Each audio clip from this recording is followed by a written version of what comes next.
सनातन को मिटाने की कोशिश की जा रही है, सनातन को मिटाने की साजिश की जा रही है, लेकिन सनातन ना मिटा है ना मिटेगा।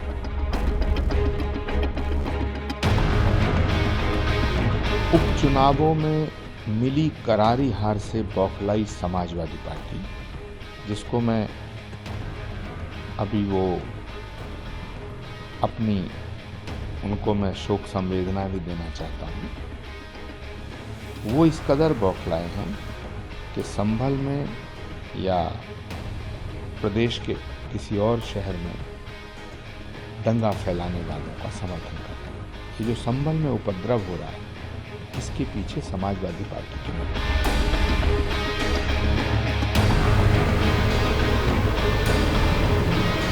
उपचुनावों में मिली करारी हार से बौखलाई समाजवादी पार्टी, जिसको मैं अभी उनको मैं शोक संवेदना भी देना चाहता हूँ।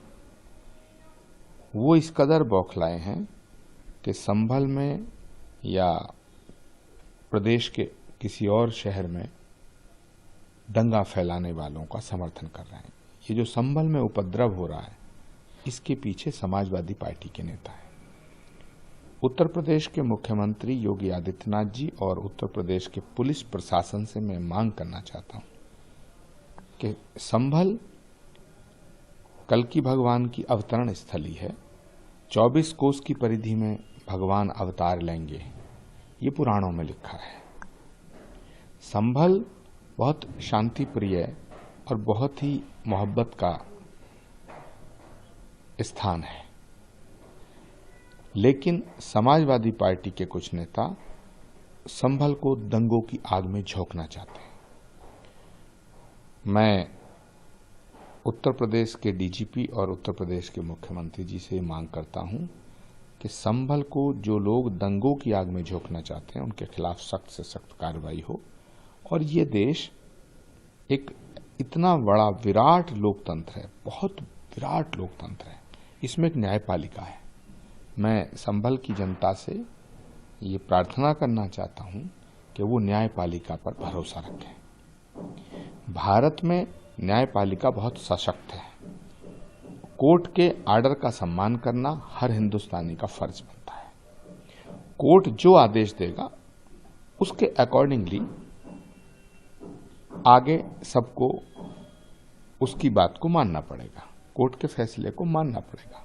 लेकिन कुछ लोग हैं जो अपने आप को कोर्ट से ऊपर समझते हैं। उन सब लोगों को समझ लेना चाहिए कि उत्तर प्रदेश में मुख्यमंत्री योगी आदित्यनाथ हैं।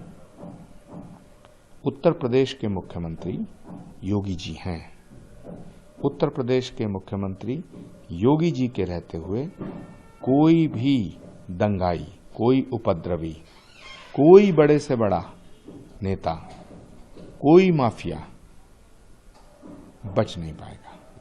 संभल की जामा मस्जिद के संबंध में कोर्ट ने सर्वे का आदेश दिया है और आज सर्वे की टीम गई थी सर्वे करने के लिए। तो उसमें कुछ लोगों ने लोगों को भड़का दिया और उकसा दिया, जिसकी वजह से वहां पर पथराव और तोड़फोड़ की घटनाएं सामने आई हैं। तो ये तरीका मुनासिब नहीं है। मैं संभल के मुसलमानों से अपील करूंगा कि वो पैगंबर इस्लाम की जो शिक्षा है, यानी अमन और शांति, तो अमन और शांति को बनाए रखें। बाहर सूरत अमन को अपने हाथ से न छोड़ें, सब्र और तहम्मुल और बर्दाश्त का मुजाहिरा करें और किसी भी एतबार से किसी शख्स को कोई तकलीफ न पहुंचाएं।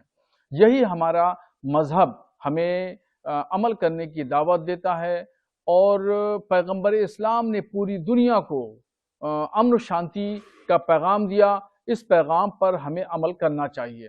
अब रह गई बात कोर्ट की प्रक्रिया की, तो वो जामा मस्जिद हमारी है। तो जामा मस्जिद की इमारतें और उसके दरो दीवार, गुम्बद इस बात की शहादत देते हैं कि ये तारीखी मस्जिद है।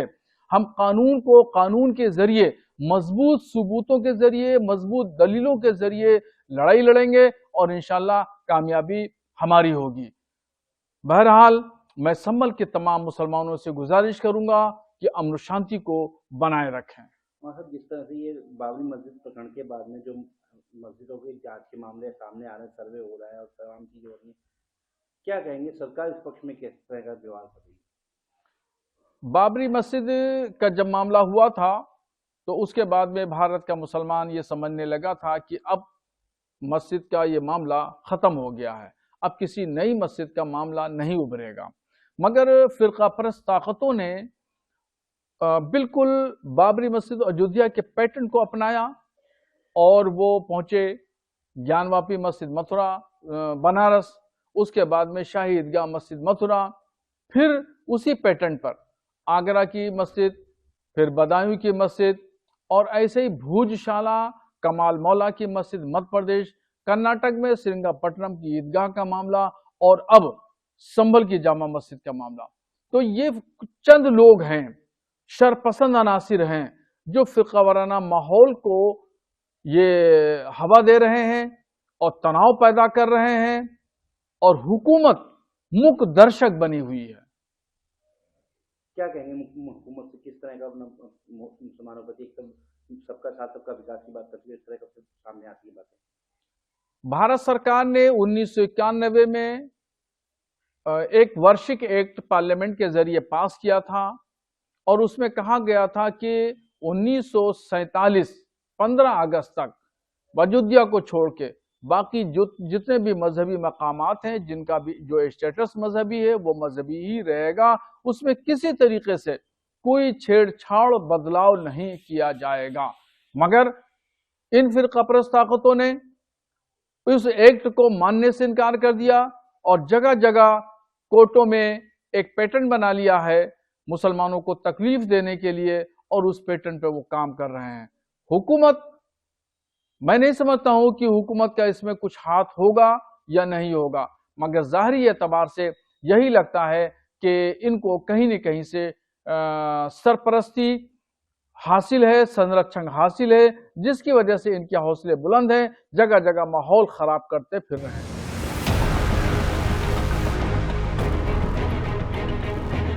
सनातन को मिटाने की कोशिश की जा रही है, सनातन को मिटाने की साजिश की जा रही है, लेकिन सनातन ना मिटा है ना मिटा।